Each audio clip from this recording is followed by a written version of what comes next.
वडोज नगरपंचायत वडोज प्रशासनाद्वारे व आपत्ती व्यवस्थापन वडोज पंचक्रोशीतील सर्व नागरिकांना जाहीर आवाहनाद्वारे सूचित करण्यात येते की सातारा जिल्हा खटाव तालुका आणि वडोज गावच्या सर्व नागरिकांना अतिवृष्टीचा इशारा देण्यात आलेला आहे। तरी येरळा नदीकाठच्या सर्व नागरिकांनी सुरक्षित स्थळी स्थलांतर करावे। तसेच काळजी घ्यावी, कोणत्याही क्षणी नदी पातळीत झपाट्याने वाढ होऊ शकते। दरम्यान कोल्हापूर पद्धतीचे सर्व बंधारे पाण्याखाली आहेत। सर्वांना सावधानतेचा इशारा देण्यात येत आहे।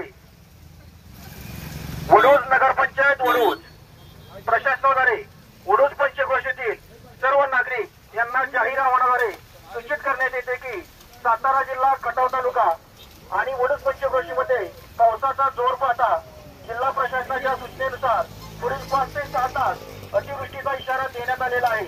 तरी येरळा नदीकाठचा व वडोज नगरीची जलवाहिनी येरळा नदी